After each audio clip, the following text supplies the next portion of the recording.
We live in an era where we have access to unlimited information right in our pocket. We can easily bypass the wisdom and connection of talking to those who have been through the struggle before us. Today's guest has been in business for decades, and his biggest regret was not finding a good mentor early on to help him navigate the obvious pitfalls. Today, he mentors Gonzaga University business students and talks about how to be excited every day with your work.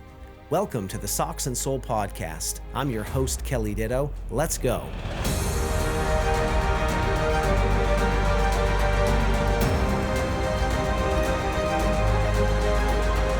My guest today is a man who has been in business since his early 20s. Yes. He's been involved in all kinds of projects, from contracting to real estate, to metal fabrication.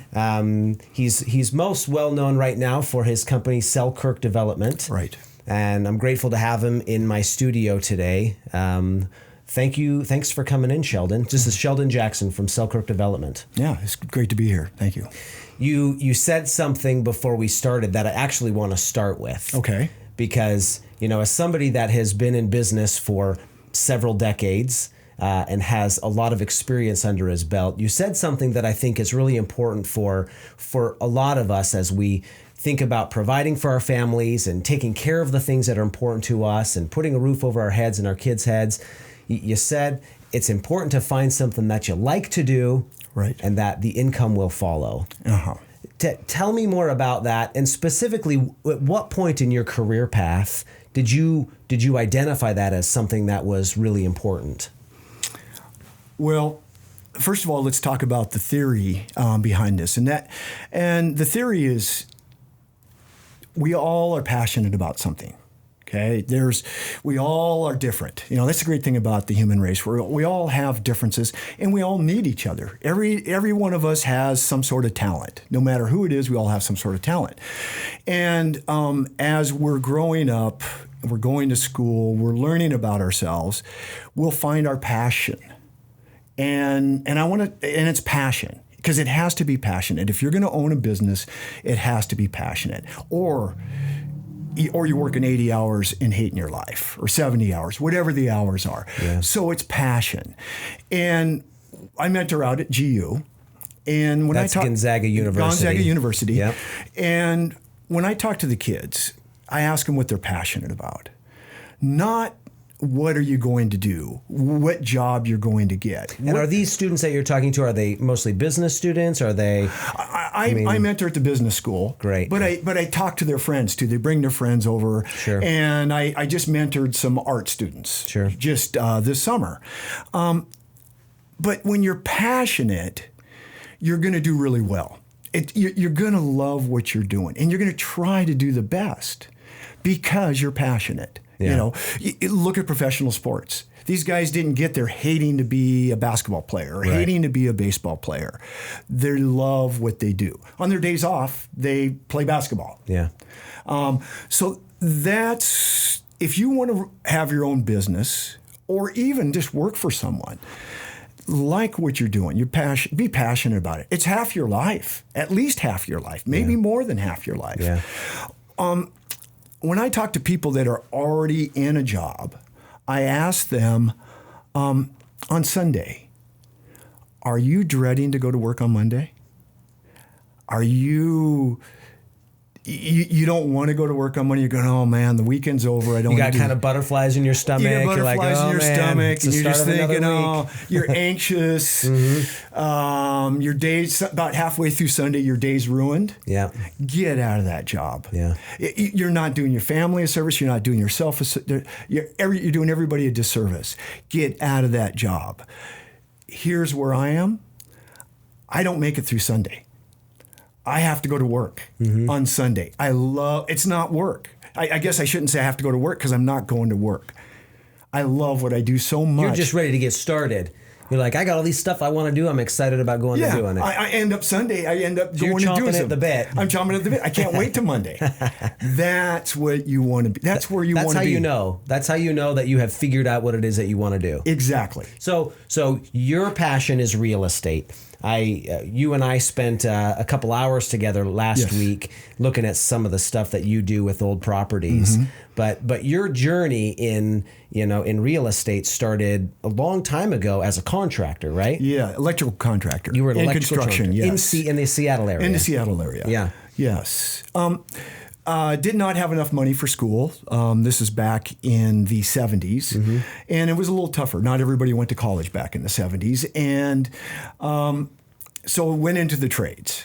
And the trades are great. And the trades are still great. They're still a great path if you love what you're doing. And I love being an electrician. I have a problem though. My problem is I see every company I've worked for, I see how to fix it, and I start fixing the company for somebody else. And it works most of the time, but I finally figured out, man, I just need to own my own companies. So is this what happened with the first company Yes. that you worked for? Well, I worked for a lot of different companies throughout my growing up, even worked in the oysters where I said, hey, you need to be doing this Yeah. or you need to be doing that. But with my electrical part, you're an apprentice. Yeah. And I was working for this company and they were just not doing business right.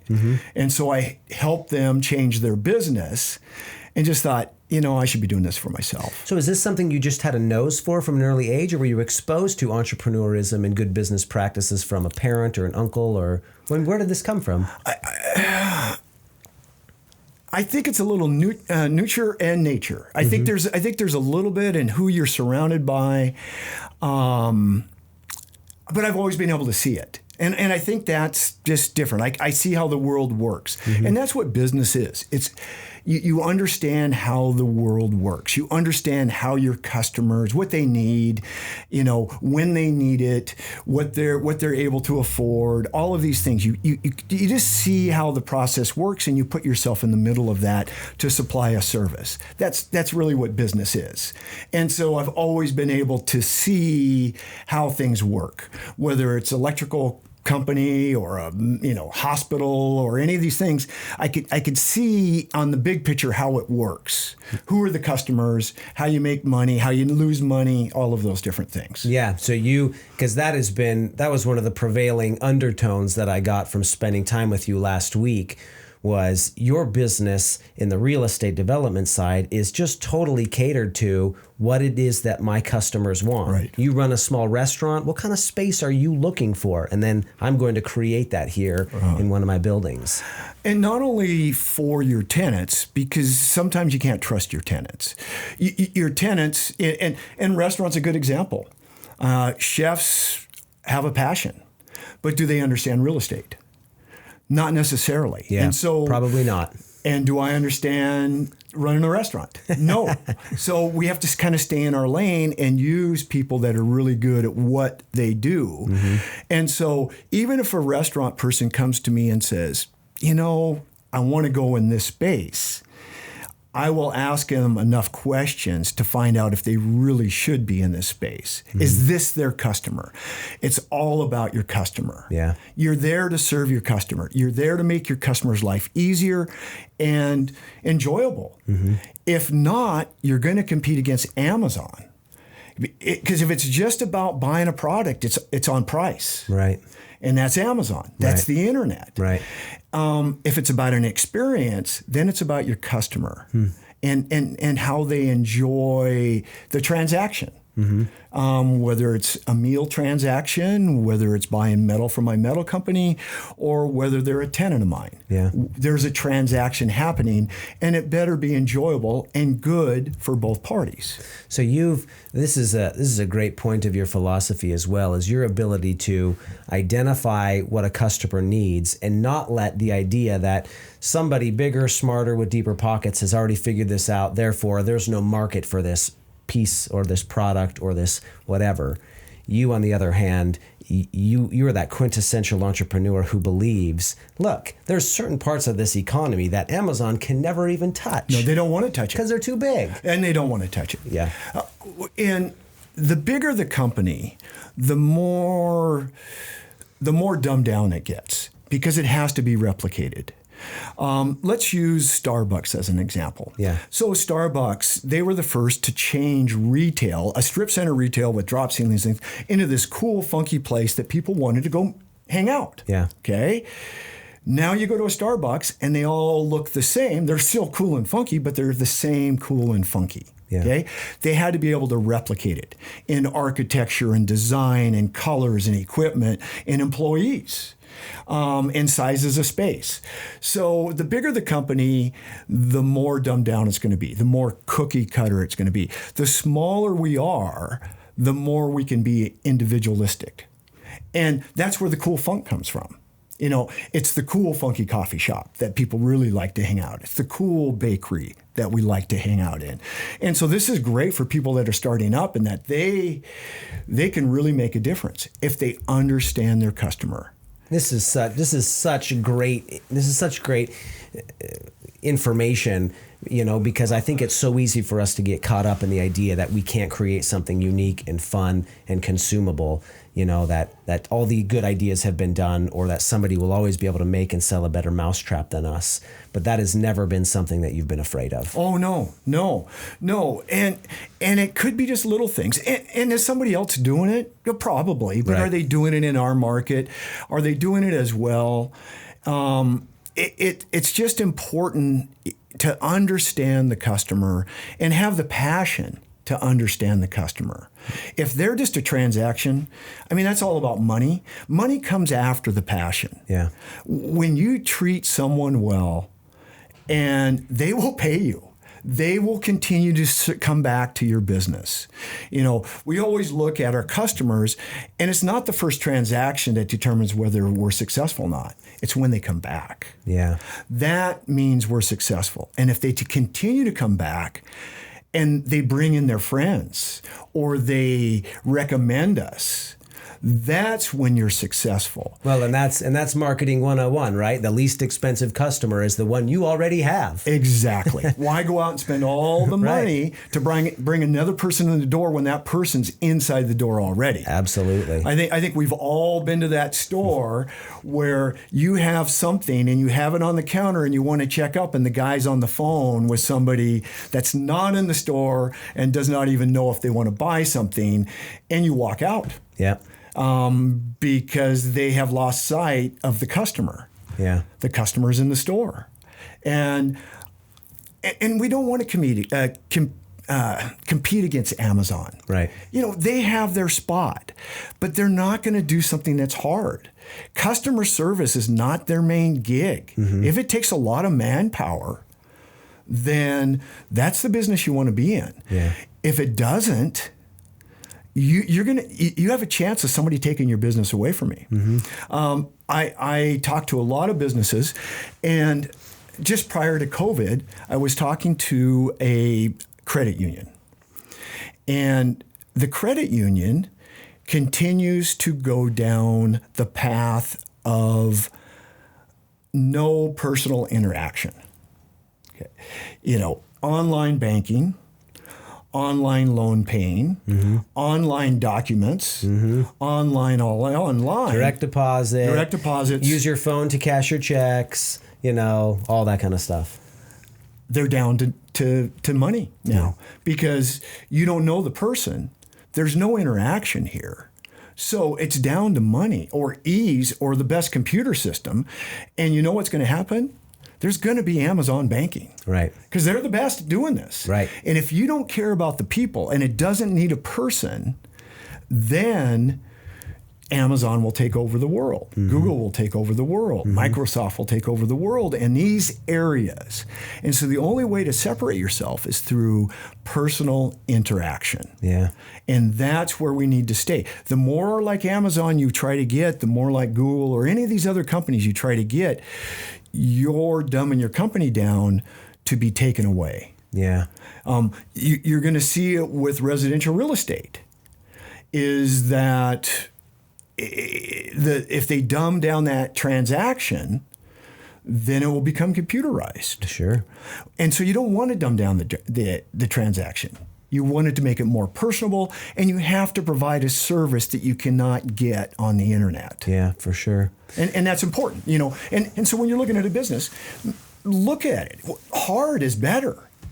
You know, everybody wants to have an easy job, but those are easy to be replicated and taken away. It's the hard jobs that nobody takes away because they don't want to do it. So one of your companies that you own does these metal panels, these ornamental metal paintings. If you can imagine, like on railings or on the sides of patios, that kind of ornamental railing. And you showed me a bunch of them. One of them was around a dumpster, right? That just looked beautiful. Sure. So that's a business that you have talked about that does business all over the country. Yes. How do you apply the principle of people and personalization in a business like that where you're here and your customers are in Boston? Okay. First of all, you have to be passionate about the product. And one thing that you see in the world today is that buildings, cities, they're all somewhat looking the same. The cool funk is the old buildings. You know, labor was cheaper back in then. Materials were labor, back in then. There was a reason why that stuff got built, and some of it wasn't good. And there's a reason some of it has been unbuilt. Yeah. Well, part of it is that labor was pretty inexpensive back in the day, even though these guys were real artisans. I would consider them artisans, not just labor. But we've lost our art. We've kind of lost our cities. Seattle used to be one of my favorite cities, and as it got more and more built up, it looks the same. You know, the mixed use has retail on the first floor, some apartments above it. They're all the same color. It's all, the glass, the materials are the same. Yeah. We came out with a product called Functional Metal Art. The company's Revamp Panels. And what we did is that art for art's sake is expensive. Right. To add to a project, a private project, public project, whatever. Yeah. We decided to add it into a functional material, functional system, I guess. So you're gonna cross art and cool design with the Railing. Functionality of architecture. Yes, Railings is a great example. Light fixtures, fencing, even a garbage enclosure that we saw the other day, or equipment enclosures, all of those things. Yeah. So it's crossing the realm, functional metal art. So you're kind of killing two birds with one stone. You're getting your art factor, and your project can set apart. So where does that customer service come in? And how do we get to these other people all across the United States out of Spokane, Washington? It's based on, again, customer service. Every project we do, we consider custom. So if you're another metal manufacturing company, they're going to sell you a 4-foot by 8-foot sheet just like plywood. They're going to be like, these are our patterns. Yep. Pick one of our patterns. Yes. Yeah. And here's 3 colors. Right. You can have any color. You can have any pattern. You can have your own pattern. And it doesn't matter what size it is. Yeah. We'll design it for you. So there's the customer service, is that this is tailored for your project. Yeah. This is tailored for your needs. This is tailored for your style. All of those things. Customer service. And we give a lot before we even sign the contract, and then we do a lot of free service up front, pricing, a little bit of design, engineering, all of those things. And then the other part, as a developer, as a contractor, that we dislike is the gray area.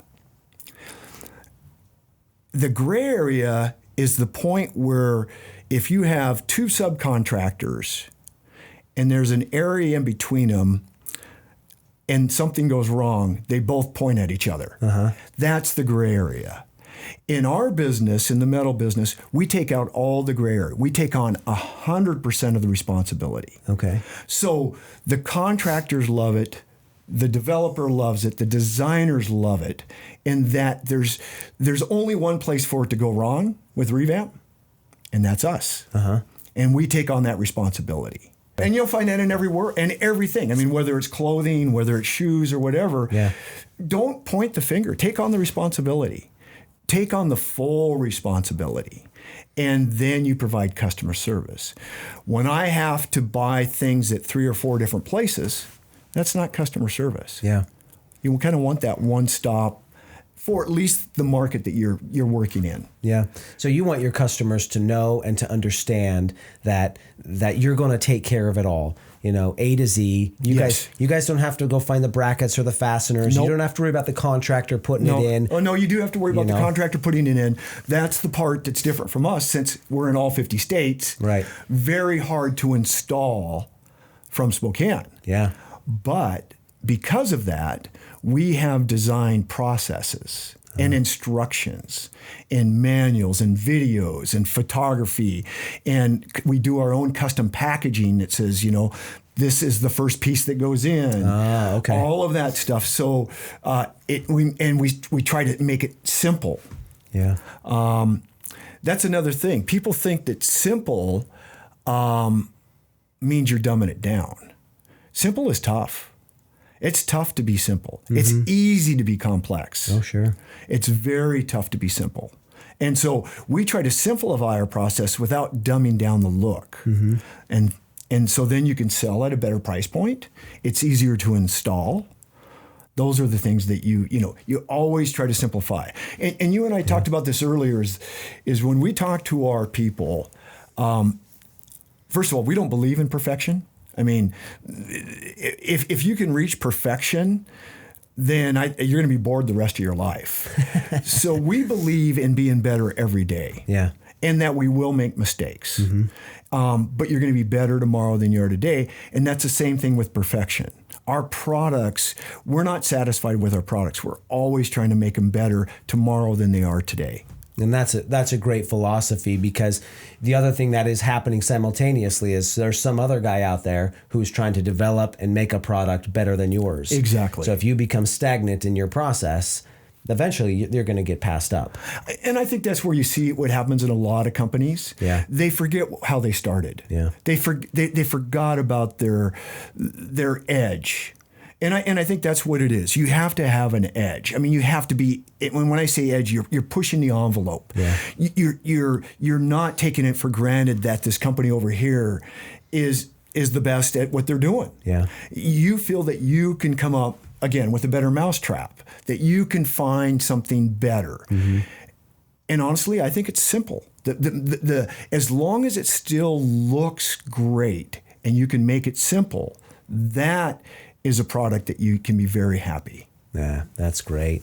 And I mean, these are things that you have learned in your decades of being in business. I want to go back and talk about how you went from being an electrical contractor to starting your first business. Tell us about that transition and that process.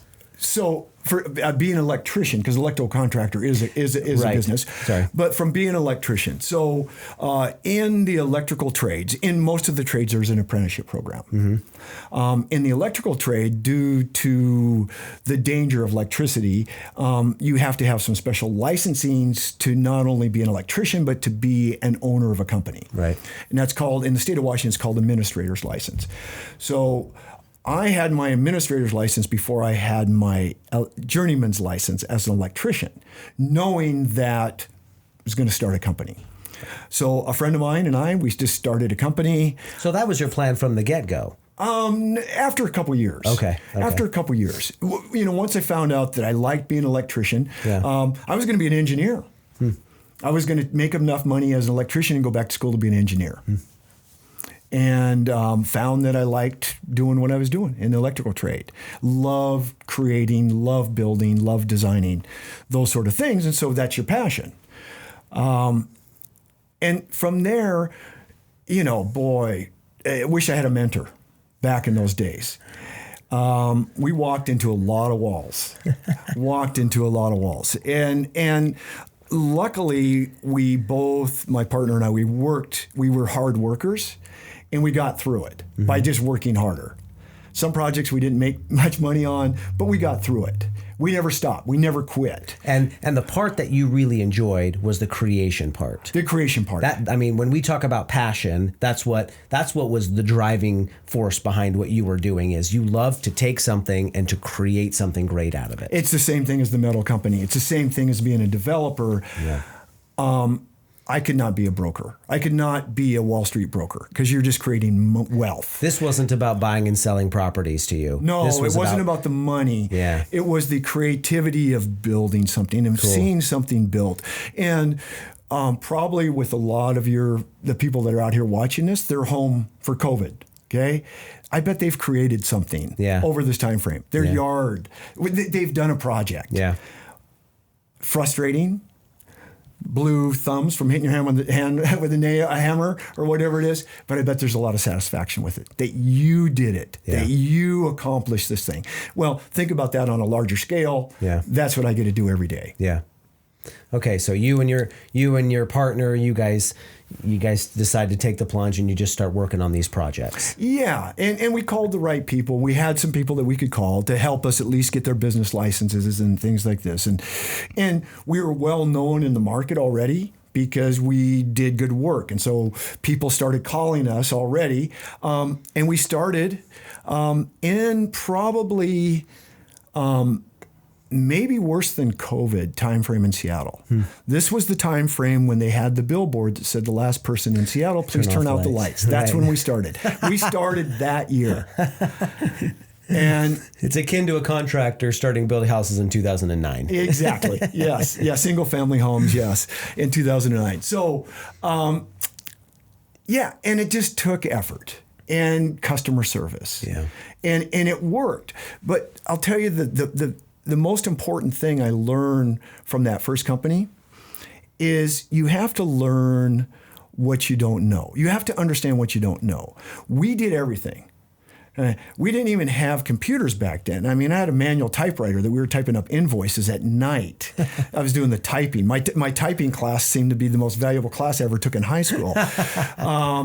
So we burned ourselves out because we didn't know how to hire the right talent to take the load off. Because you were working all day and then running the business all night. Exactly. That's essentially what you were doing. And weekends. Yeah. Yes. Were you married at the time? No. Okay. I mean, you wouldn't have been for very long. No, I would not have been married for very long. No, you could not have been. Yeah. You could not have been. Dating was even tough in those times. Sure, yeah. Yeah, it was tough. We were living through the company. And here's the sad part. I loved the electrical work. I love and I hate it today. Interesting. Because we just did it wrong. We just worked too long until we finally hated it. You burned yourself out. We burned ourselves out in a very short period of time. Interesting. Made a bunch of money. Yeah. Did all of those things. But do not, and I loved the trades. I loved being an electrician. Mm-hmm. But through bad knowledge, not getting the right mentoring, we both hate it. Okay, this is the second time you've talked about mentoring and how you lacked having that good mentor. So how does some, I mean, if you could go back and talk to the younger Sheldon Jackson back in those days and be like, listen, man, you need to find a guy that can help you understand this. What would be your advice? How do you find it? How do you know what you're looking for? I think the hardest part for everybody out there is you have to put yourself out there to ask. When I was in my 20s, I knew it all, so I didn't need a mentor. Right. You didn't even know what you didn't know because you knew it all. I knew it all. I knew everything. I knew everything. I have a son, so I see that in him. But he's better. I mean, he's good at that. So he was much better than myself. But you have to put yourself out there, and you have to admit to yourself that you don't know everything. And nobody does. Nobody knows everything. If they do, it's the old saying, the person that thinks they know it all, they don't know anything. I mean, you don't want that person working for you. You want somebody that knows their niche. You don't want, the handyman. Yeah, he can fix a plumbing pipe, but he can't plumb your house, those sort of things. So you want somebody that really understands who they are, and they know who they are, and they stay in that area. Mm-hmm. We didn't know who we were. We learned it. It lasted 8 years, but at 8 years, had 15 employees and 6 trucks on the road and owned real estate and all those things, but hated it. Yeah. And so luckily, I was able to go, I wasn't after the money. So what would your mentor have told you back then? They would have told me that you can't do it all. Yeah. You need the go get an accountant. Go get a good attorney. You need and get everybody good. Yeah. And then build a good base. Mm-hmm. The last thing you want to do is when you're hammered with business, you have people coming in from everywhere that you have to rebuild your base. Build a base that can expand. Mm-hmm. So have the good attorney. Have the good accountant, have the good bookkeeper, have these things set in place so that your base can expand with your growth. Or like my business today in development, it's going to fall over because you have a bad foundation. Sure. Have a good foundation. And that could be friends of the family. I mean, we all know each other. We all know somebody, but you have to put yourself out there and ask for help. Ask for help. It's the perfect analogy for a guy who builds buildings, isn't it? Yeah. You got to have a good base. You have to have a good base. And that's the thing. I won't buy an old building with a bad base. Sure. I'll buy an old building with a lot of problems, but I won't buy one with a bad base. Yeah. Because you can't fix it. You got to tear the building down to fix it most of the time. Yeah. But right there, it's you put yourself out there, understand that you don't know everything except maybe this niche that you're in, and ask for help. And I'll tell you, you ask me for help, it's free. I mean, you're a guy with decades of really diverse business experience. Yeah. Young kid comes to you in his 20s. He's like, look, Sheldon, I really want to be a real estate developer. Sure. I mean, I think sometimes a young guy looks at it and he's like, Sheldon's not going to give me the time of day. Look at how busy and successful he is. But that's not the case, you're saying. Oh, no. You would be thrilled to have a young guy do that. Oh, I think most people would. Yeah. You're going to find, again. There's jerks out there. There's jerks out there everywhere you look. But I think, and I think that's part of the problems that we're having today.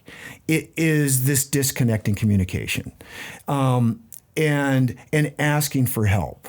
And instead of sending a text, pick up the phone or go to the person's place of business.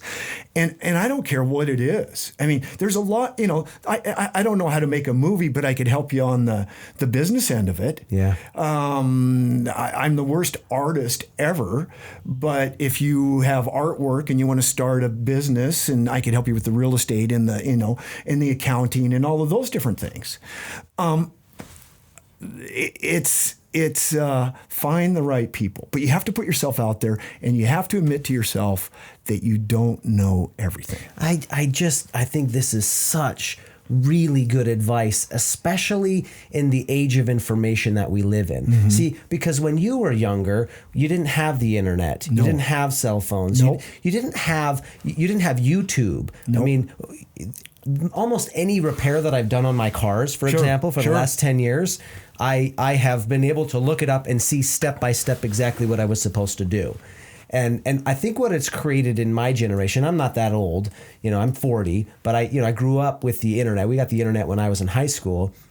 I think that's what it's created in a lot of us, my generation and down, is this complete sense of self-independence, where it's like, I don't need somebody, I can figure this thing out, But I think that what I have done, and when you're talking about this stuff, it just really pierces me. And I think a lot of our audience out there is it's like, man, here's a guy who is, got a number of years on me and has all this wealth of experience, and how great would it be for me to reach out to guys like you and say, how do I expand this part of my business? Mm-hmm. And I would be so benefited to find guys like you that would help mentor me in the businesses and the opportunities that I am seeking to pursue instead of Googling it.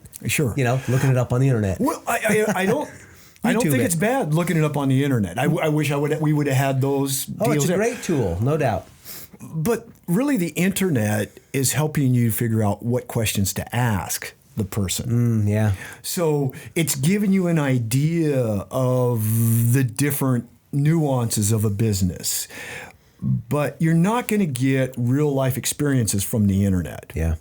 And, excuse me, I think what you're going to get from me is me looking back at whatever age you are that you're coming to me and seeing the pitfalls that I went through at that time frame and trying to help you not walk into that wall that I walked into. Yeah. To not stub your toe like I did, to not make these mistakes. That's the best advice you can get is,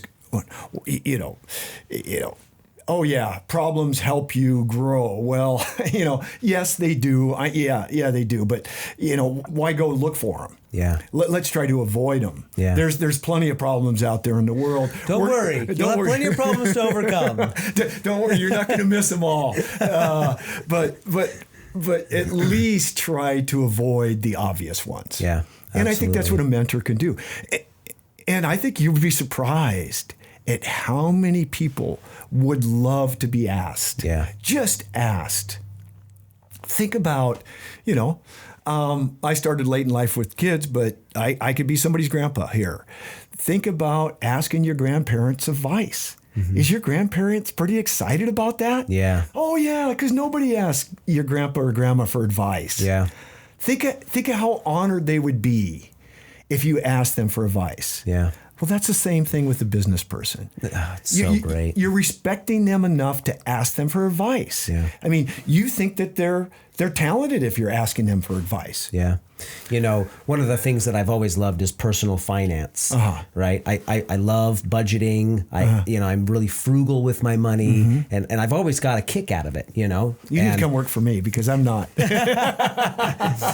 it's so interesting because not that long ago, a friend of mine came to me.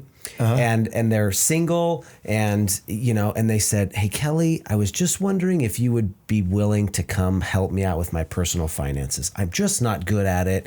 And I have a number of questions and I don't know what to do. I just feel like I need someone else to help me."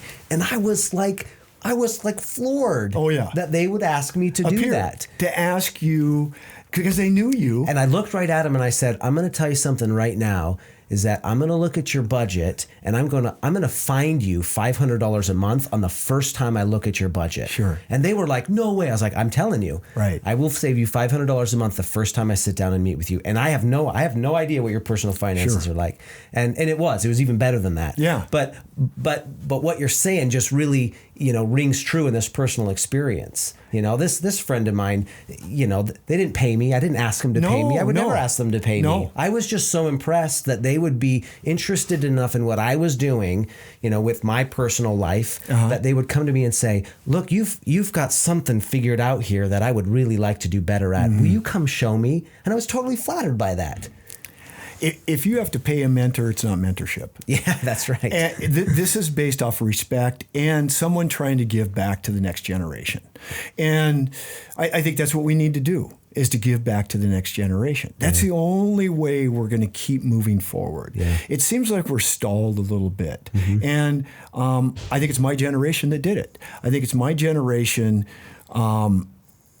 really did not have an idea on where the next generation should go, how to help them, we got so many things during our generation. It was almost overwhelming. The internet and the computers and the way vehicles are today. The world changed dramatically. And we're almost overwhelmed of where we're going to go with this. There's almost too much. And so I'm going to take the blame. Our generation is not helping the other generations by demanding that the world become a better place. And in all aspects, socially, communication, all of these different things, environmentally, there's some things out there that haven't changed for 40 years that are ridiculous that they haven't changed for 40 years. I'm even looking at my metal company and going, metal's been around forever and railing systems have been around forever. How did we think this up? This is not rocket science here. This is not Elon Musk going to Mars. Mm-hmm. And so we dropped the ball. And I'm hoping that the younger generations can pick this up and get the energy again and have the goal orient, whatever the goals are. Again, we're not here to say what your goals are, but mm-hmm. try, go for those goals and don't set them too low. Reaching a goal is great only if it's a short-term goal and you have the one that you can never reach always out there. I was recently listening to, and I can't remember who it was, but he was a psychologist and he was talking about this idea of goals, mm-hmm. and he kept calling it an aim. He said it's interesting how having an aim, which is just essentially a goal, is what he was describing, but he had a reason for calling it an aim. But he said having an aim is such a critical component in human development. Mm-hmm. He said everyone thinks that achieving your goal or achieving your aim is the most important part. Mm-hmm. He said it's actually not. He said it's the pursuance of that. It's the process of going after something that creates the greatest growth. And so the bigger you think and the more interested you are in achieving that, and just having that out there is something that you can continue to do. The companies that we respect, and I think that their employees have the most satisfaction, is the ones that have, and I think the difference between a goal and an aim, a goal is defined, I think, mm-hmm. and an aim is more general. Yeah. And, I think a goal, you can put a number to it and you can define it exactly. Yeah, it's very defined. Definitive. And I think an aim is more of something more holistic. Yeah. Is you want to have the satisfaction of finishing. And in a business, finishing is critical. I've seen some very talented people that just could not finish, and they're not business people. You have to finish and you have to move on. So you need these short-term goals, aims that can be finished. But then you should have this long-reaching one that is really tough to attain. Mm-hmm. Something that is, and I've heard them used in years. We have our quarterly goal, and then we have our 10-year plan. Right. And if you're anything like me, you're not going to end up at that 10-year deal. You're going to go off on a different path. Right. Because it's changing. Everything's changing. The world's changing. Yeah. You're changing. Your business is changing. You're like, if anybody could predict what the economy or what this field even is going to look like in 10 years, they would be a bajillionaire. Exactly. But the reality is, this is what we're going to aim for. But in 2 years, who knows? The perpetual battery might get created. And that's going to completely divert what I do with buildings or whatever. Well, and I've seen companies fail because they would not deviate. Yeah. That they were going down this path, hell or high water, man, we're going to go down this path and we're going to reach our goal, even though it's buggy whips and it's 1940 or whatever it is. Yeah. You have to be able to be flexible. And flexibility is important in business. Mm-hmm. If you're, finishing is important, but flexibility is important too. If you're seeing that the path you're going down is not the right path, or somebody else has taken that space, then you need to deviate and move sideways or somewhere else. Okay, so while we're on this, you took a major deviation. You started that business in Seattle. You ran it for a number of years, but then you pivoted and you left Seattle. Right. So tell us about that, because that fits perfectly in, with this idea, I think. Well, first of all, we burn ourselves out from the electrical. So that was done. My partner, he was caught up in it. And he liked the money, but he was just as burnt out. But he goes, man, we're going to leave something to go somewhere else. Man, we don't, life's short, Let's do something that we want to do. And we had started developing. This tells you how long ago we were developing in Ballard, which is part of Seattle. And there's cranes there today. And we were like one of the first apartment houses built in 20 years. When we started, we saw a need. Seattle had expanded out suburbia, and it took you an hour to get to work. And we had seen, well, something's going to have to change here. People are not going to sit in traffic for 2 hours. And so we started building in the Ballard area, and it worked out real well. Loved that business. Same thing, you're creating. And the problem we had in Seattle, and it's even worse today, is the entitlement process. It could take you, with a zoned piece of property, it could take you 3 to 5 years to have a building permit. And that's what was taking for us. And when you have a limited amount of funds, all your money's tied up and you're not doing a project. It would take you 3 to 5 years to just get the building permit? With a zoned piece of property. That's not throwing in zoning. Wow. No, and I think it's the same today. Wow. I think it's the same today in those markets. And the more bureaucracy you have, the harder the entitlement process. And the entitlement process is there to protect the public. But at some point in time, it gets overzealous. And I'm not saying you don't need an entitlement process. You do need an entitlement process. But you should have major points, not these things that take you 3 to 5 years. So that did not work for me. So luckily, a friend of mine had moved to Spokane, and I'd been visiting here. Okay, so just so I understand this well, so you were developing these properties in Ballard because you saw the growth that was happening in Seattle.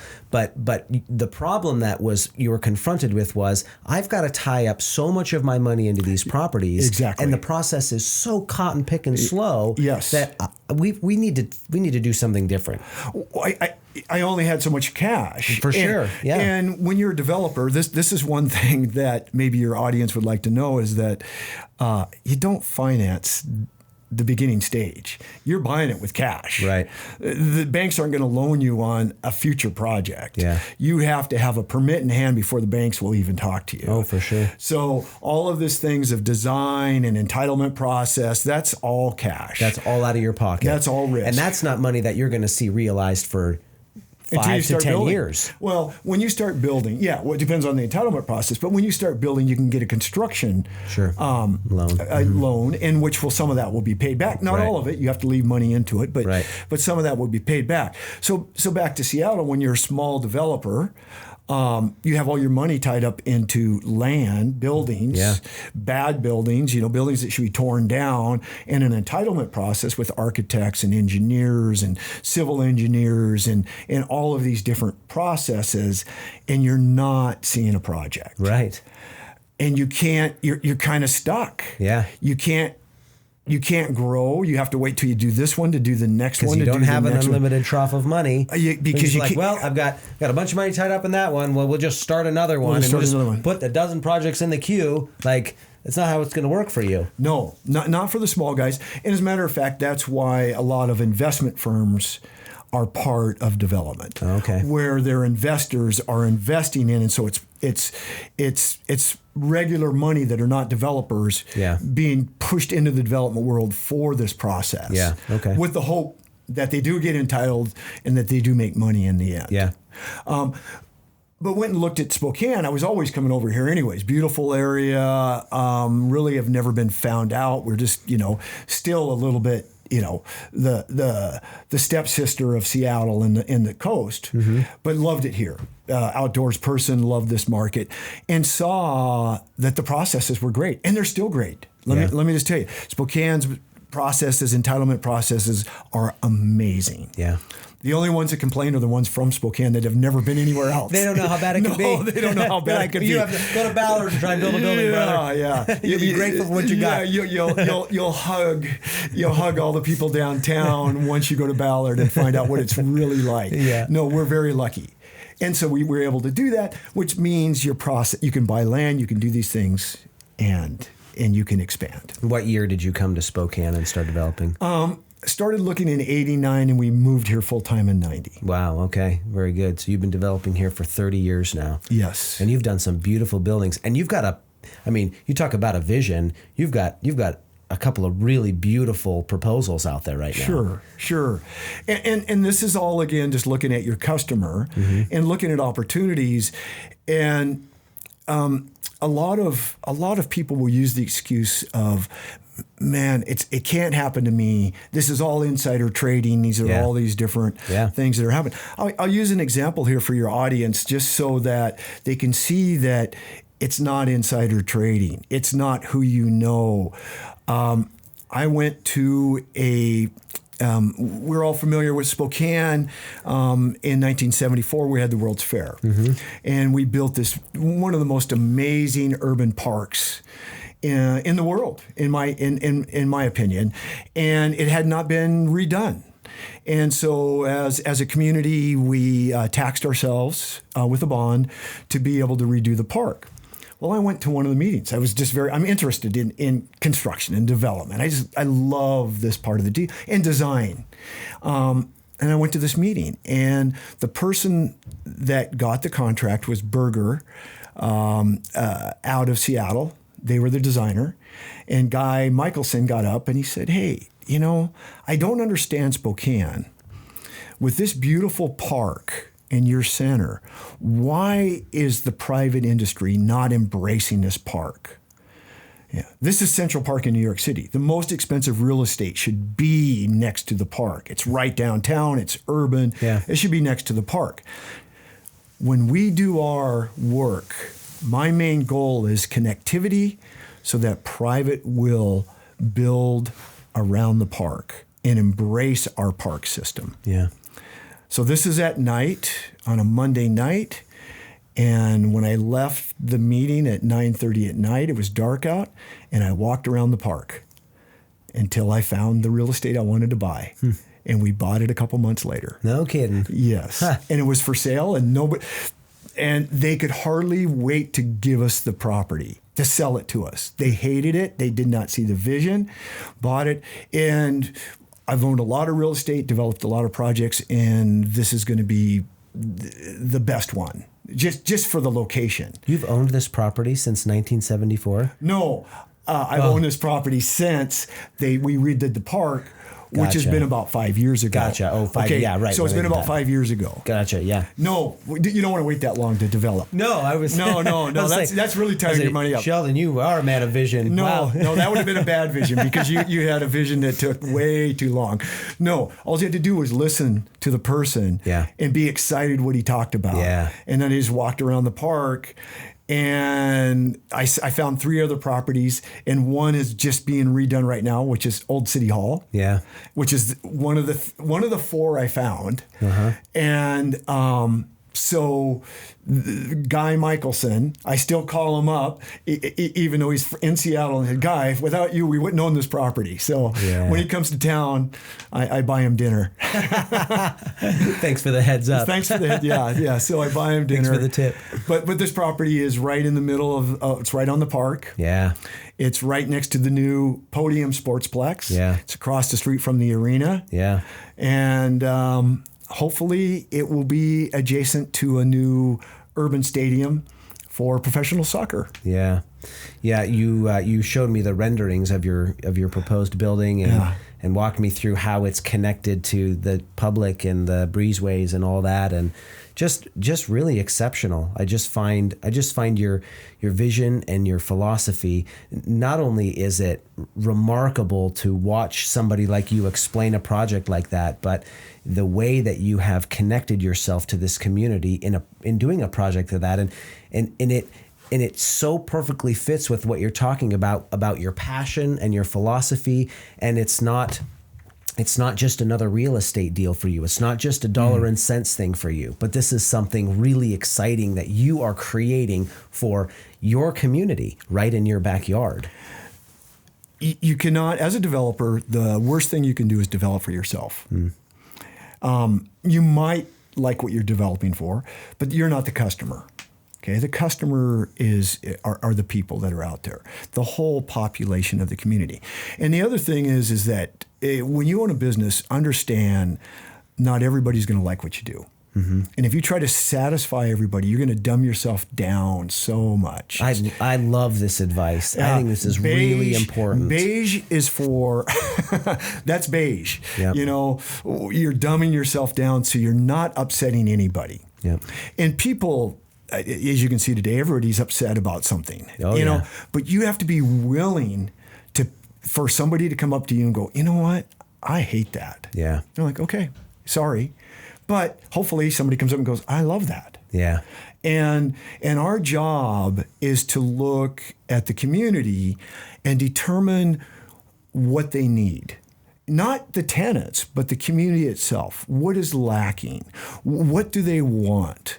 You know, what does an office person want? What does a retail person want? You know, if you're going to go to a restaurant, well, how do you want to, you know, where do you want to hang out? What's the vibe that you want?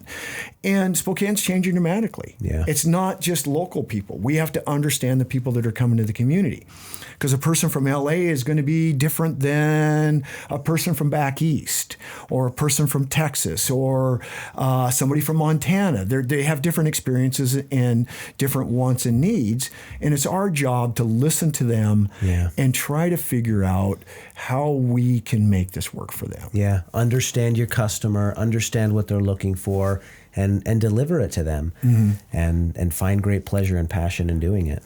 Well, our time is short, Sheldon. However, the name of the podcast is Socks and Soul. Okay. And I don't know if I explained this to you, but the socks is kind of symbolic of business owners generally have pretty humble beginnings. And so our ideas start, you know, in our socks. And so we record this podcast in our socks. Yeah. You have cool socks on. Oh, thanks. Tell me about these. I don't know. It's probably my wife. Your wife has excellent taste in socks. Yeah, I don't know. So, but it's probably her. They're black socks with white stripes. They look very comfortable. Yes. And I can tell they're not just, you know, I mean, we talk about things that are unique and our own styling. You got your own styling going on with those socks. I do. And again, quality, you know, not quantity. Yes. And it is, you know, they're not tube socks with the little red and gold or whatever it is up on the top there. So. Yes, I am a sucker for a good pair of socks. There you go. And I wore these today because they kind of reminded me a little bit of your buildings, you know, that you showed me. It has a great pattern in it. I might use that for our next product. Exactly. No, you would be surprised where we get our patterns. It is things like this. Yeah. I've got them from textiles. Sure. Yeah, you never know where you're going to find inspiration. You can find inspiration anywhere. Anywhere. Buildings, your podcast host socks, you name it, you can find it.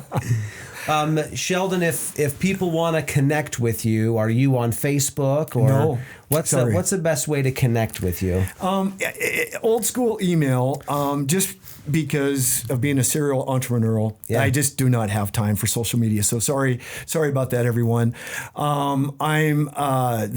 It's always Sheldon at, and two companies, revamppanels.com and Selkirk Dev. And Selkirk is named after the mountain range here, which is the Selkirk Mountain Range, Selkirk. Okay. And Mount Spokane is the furthest southern point to the Selkirk Range, just for anybody who wants a little lesson in that. I didn't know that. And the northern post is Revelstoke, 7 hours north. Very cool. Yes. That is very cool. Yeah. Well, I'll put your contact and your websites for your businesses in the show notes so that people can go online and see the good work you're doing.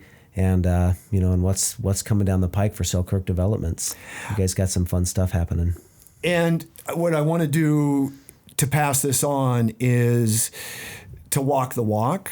I will mentor. If you have a question, if you want to call me, if you want to email me, feel free to do it. I'll get back to you. Thank you, Sheldon. I'm sure my audience really appreciates that. Oh, you have to do it. It's about the next generation. Yeah. It's the fun part about it. You know, it's the people part that's the fun part. And that's your overarching philosophy is taking something that has value and its own uniqueness, and making it great and better for you and the community and those around you. I just think that is awesome. Well, it's a lot of enjoyment. When awesome. People come up to you and say, "Man, they love your building," that's hard not hard to go home with a smile on your face. That is so cool. It is so rewarding. I love it. Well, keep doing fine work. We're excited to see what happens next with Selkirk Development and Revamp Panels. And I sure appreciate you joining me today. Oh, no, it was a lot of fun. Awesome. Well, this wraps up today's episode of the Socks and Soul podcast. Thanks for joining us. Look up Sheldon, reach out to him if you've got some questions for him. You heard it here. He'll reach back out and give you some mentoring advice if you need it. Happy to. All right. We'll see you next time on the Socks and Soul podcast. The Socks and Soul podcast is a production of Ditto Film Media. If you enjoy this content, be sure to give it a 5-star rating on Apple Podcasts. Join the conversation on Facebook at Socks and Soul Podcast.